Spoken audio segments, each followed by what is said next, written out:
बाद आइसक्यो भने मेरो विश्वास पनि नगर्ने भने विश्वास गर्ने नगर्ने ल रसुवा त दोस्तै भयो। दोस्त भइसक्यो बेदराती केही छैन अब विश्वास गरेन गरौँ।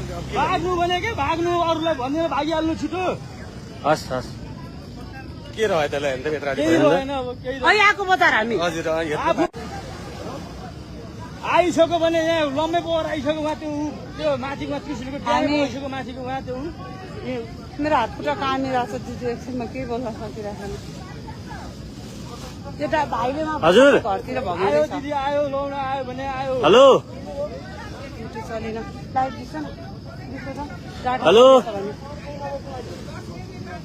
आइसक्यो भाग्नु न पहिला भाग्नु मैले भने माग्नु न को अहिलेसम्म नसुने के भाग्नु भन्नु न यार। उहाँ बेत्रा त्रिशुली बजार सब छोपिसक्यो। भाग्नु फुल्लोचमा सबैले यहाँ बर्बाद हेर केही छैन ल बर्बाद। के फुटेको यो ड्याम चाइनाकोबाट बाढी चाइनाबाट माथिबाट हिजो पानी ठुलो पर्यो। हामी त्यही कुरा गर्दै थियौँ त रातभरि पानी हिजो। चौकी सौकी त्यो अहिले सबै सबै घर तपाईँहरू आए बजार चौकी सौकी सबै घर। केही पनि छैन नि उही त हो नि चौकी। कस्तो के थाहा भन्नलाई झन् आएछ भने के ठुलो बजारै पुरिसक्यो त। त्यो हामी बेत्राउति अघि आएको देखेको केही पनि केही पनि छैन। छैन। आइसक्यो भने हजुर तपाईँको चेक पोस्टहरू त सबै अनि अघि पुलिसले त्यत्रो बेरसम्म किन नरोकेको त भाग्नु क्षति भयो है?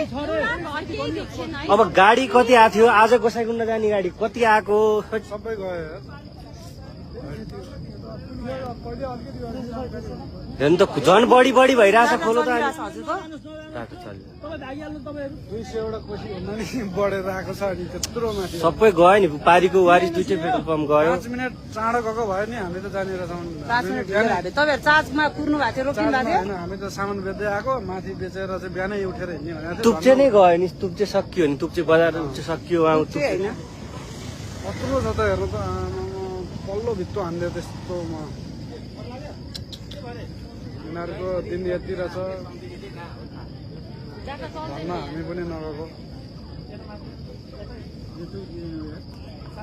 यो हामी सबै गयो बेत्राउति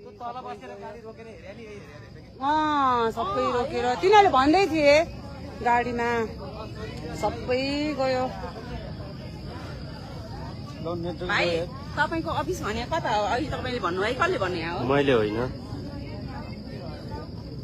जति केही छैन यार कस्तो त्यत्रो उता फोन भयो मान्छे पत्याउँदैन निस्किँदैन अहिले जान्छ। रसुवामा ठुलो विपद आइप